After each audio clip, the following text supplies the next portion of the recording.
Son las 9:19, recibimos ahora al viceministro de Gestión Ambiental, es decir, viceministro del Ministerio del Medio Ambiente, señor Marcos Alegre, quien ejerce esas funciones desde el inicio del actual gobierno, es decir, desde agosto del año 16. Ya va a cumplir 2 años en un puesto delicado.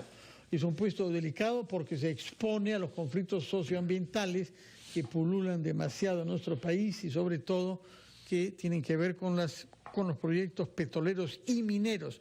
Pero hay un tema también grave que tiene que ver con las ciudades y el uso excesivo y descontrolado e innecesario del plástico. Con las ciudades, pero esas bolsas de plástico, esos objetos de plásticos terminan en los ríos y terminan en el mar. Y estamos ante una amenaza grave que nos dice de que en el año 2050 haya más plástico en el mar que peces, aunque otros optimistas sostienen que se está por dar con enzimas que puedan devorar el plástico y eliminarlo. Sobre todo esto queremos saber qué sabe la ciencia y qué saben los responsables de ese sector, en este caso el señor Marcos Alegre, viceministro, como decimos, del Medio Ambiente. ¿Cómo hacer, señor Alegre, para reducir el uso excesivo de plástico en nuestro país? Recordemos que el plástico es en realidad petróleo transformado. Bienvenido, buenos días. Buenos días, Fernando, buenos días, Ricardo. Gracias por la invitación. Ante todo, como bien lo has señalado, el plástico, estamos en camino a combatir el uso de plástico innecesario, el superfluo, el que no tiene sentido que lo estemos usando, ¿no? Porque el plástico tiene una enorme virtud, pero también se convierte en una enorme amenaza. El plástico se biodegrada o se degrada en muchos años. Esta bolsita chiquitita de plástico se degrada en 200 años. Una botella plástica como esta en 400 años como mínimo. Entonces, todo el plástico, para tener un poco de idea de lo que se está pasando, ¿no? Todo el plástico que nosotros, desde que yo tengo 50 años, desde que nací, tomé un biberón de plástico. ¿Cuánto ha consumido? Todo el plástico que yo he consumido en toda mi vida. ¿Cuánto suma, promedio? Son miles de bolsas, empaques, bolsitas de taparcitos de Tetra Pak, yogur, bolsitas de golosinas. En toda mi vida, todo ese plástico se ha quedado, está ahí. Todo el plástico que hemos consumido y que la humanidad ha producido desde los años 50 se está acumulando con un pequeño porcentaje que se ha reciclado, pero prácticamente el plástico que el ser humano ha empezado a producir desde los años 50 está ahí. O sea que si Santa Rosa de Lima hubiese usado botellas de plástico, todavía estarían conservadas como basura en algún lugar. En algún lugar. Entonces es acumulativo. Esta característica del plástico está generando un enorme problema porque el plástico no desaparece en tiempos razonables y se acumula en un lugar. Está en los mares, bien lo ha señalado que al 2050 se estima que va a haber más plástico que peces. Y el enorme problema del plástico es que se fracciona, se fragmenta. Entonces ya empezamos a tener literalmente playas, arena plástica, ¿no? Microplástico, que el pez se lo come, la gaviota se lo come y de alguna manera está regresando al ser humano. ¿Qué podemos hacer entonces? Porque tenemos iniciativas ciudadanas, organizaciones que de pronto, y vecinos también, van a las playas a limpiarlas, a los cauces de los ríos también, iniciativas que nos dicen que dejemos de consumir tanto plástico, que las cañitas que usamos para beber gaseosas o jugos en los restaurantes no las usemos, que procuremos llevar nuestras bolsas hasta los supermercados para que no nos den más plástico. Pero ¿alguna de esas funciones está funcionando?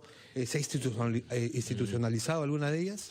Hablando de institucionalizar, en estos tiempos pasados hay 5 iniciativas de proyectos de ley de plástico, ¿no? Del congresista Arana, congresista Foronda, congresista Lombardi, Gladys Andrade y Patricia Donaire. Nosotros, en el desarrollo del sector residuos sólidos, hemos promulgado la ley de residuos sólidos en el año 2016, el reglamento en diciembre del año pasado, y también tenemos una propuesta de ley del plástico, ¿no? Que estamos concordando. ¿Cuál es más o menos esa propuesta? Esta propuesta que se está concordando con los congresistas. Con los 5 proyectos de ley. Con los 5 proyectos de ley, y bueno, y está la nuestra con el liderazgo de nuestra ministra del Ambiente, Fabiola Muñoz.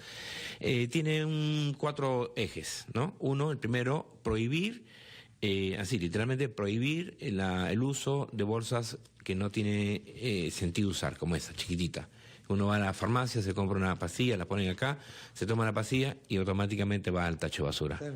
Eso ya en el mundo no está ocurriendo, ¿no? Segundo lugar, estimular el uso de bolsas, porque en un momento es necesario el plástico. No estamos en contra de abolir absolutamente todo el plástico. El plástico, hay muchos productos de plásticos que son necesarios. Y se puede reciclar también. Entonces el plástico, cuando usemos bolsas que sean de un tamaño definido, mediano para arriba, es una bolsa colombiana, que tenga ciertas especificaciones técnicas que permita su uso 8, 10, 12 veces, y cuando esa bolsa se descarte, entra a un circuito de reciclaje. Claro. Esta norma también establece que estas botellas plásticas primero se diseñen con un sentido de ecodiseño, que sean delgadas, que tengan el mínimo espesor, y que para empezar, como mínimo el 20% del plástico que se use para hacer esta botella sea reciclado, y aumentaremos al 30, al 40, hasta que la mayor cantidad sea totalmente reciclado. ¿Cómo logran que el 20% para comenzar se pueda reciclar? Eso ya está ocurriendo. Las grandes cadenas, los grandes distribuidores de bebidas ya están alcanzando esos estándares y superando. Queremos emparejar con otras fábricas de envases que no lo están logrando. Y el sistema de recojo de desperdicios en nuestro país, que seguimos en la época de la carreta. Acá no hemos avanzado ni siquiera un pasito para decir estos tachos para basura orgánica, esto para vidrio y esto para plástico, mínimo. Correcto. No hemos dado ningún paso, me parece, todavía en ese sentido. Sí, la ley, la normativa vigente establece la obligatoriedad de la segregación de la basura en la casa. Y ese es un tema... ¿En dónde? ¿En Alemania? ¿En Suiza? Es un tema, sí, es un tema educativo. En Perú todavía no lo aplicamos, pues, ¿no? Estamos claro, hay una transición, igual como para la ley del plástico va a haber una transición en la cual se va a decir dentro de X tiempo, que estimamos 6 meses, después de promulgada, ya no van a haber bolsas gratis. Entonces uno va a ir al supermercado que le cobren y le van a cobrar. Entonces, ahí uno va a ir con su bolsa de tela, ahí antigua, como iba al mercado, ¿no? Como decimos, señor viceministro, ¿no sería más práctico hacer lo indecible para desarrollar bolsas de papel reforzadas con almidón de papa, que es una manera además de utilizar la papa que, como sabemos, sobra en muchos valles peruanos? En realidad hay una diversidad de opciones, ¿no? Claro. Bolsas de papel, bolsas de plástico más resistentes que se pueden usar muchas veces. Pero además, papel reforzado con almidón de papa, como en otras partes del mundo que no producen papa. En algunos lugares sí se usa eso, podría ser una alternativa. Pero hay un tema de salud que también es preocupante en el tema del plástico. No esta bolsa de plástico, sino en los envases de Tecnopor con los que se vende la comida que se distribuye vía a domicilio, digamos. O cuando uno dice para llevar, se lo van en Tecnopor. Y eso es peligroso. Es peligroso, ¿no? Para la salud, además. Entonces esta norma tiene primero prohibición de bolsas pequeñas, segundo bolsas grandes reusables, tercero prohibición de entrega gratuita de cañitas o sorbetes y de bolsas plásticas, cuarto el Tecnopor, ¿no? Porque el Tecnopor finalmente es un plástico y no se recicla, es muy complicado reciclar. Entonces también estos delivery, distribuidores de comida van a tener que cambiar de tipo de envase. Y eso ocurre en el mundo, no es que es un invento peruano. No es que se nos ha ocurrido a nosotros.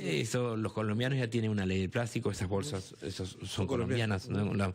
Hemos analizado la legislación, Chile ya avanzó en esto, Argentina, el mundo va en esa línea y Perú no puede quedarse atrás, ¿no? Señor viceministro, contamos con usted para poder seguir comiendo pescado que no haya él comido plástico, porque así terminaremos comiendo el plástico que no sabemos gestionar.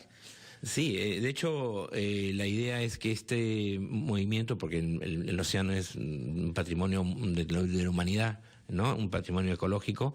Este 5 de junio se celebra el Día Mundial del Medio Ambiente y Perú ha sido elegido país central para la conmemoración, y justamente el lema es un planeta sin plástico, océano sin plástico. 5 de junio. Este 5 de junio, ¿no? Queda invitado entonces para que nos explique usted o su ministra Fabiola Muñoz, que nos explique toda esta campaña, un país y un mundo sin plástico, porque si no, habrá que sacar el árbol de la quina de nuestro escudo nacional y poner ahí plástico, que es lo que más abunda en la tierra, en los ríos y en el mar.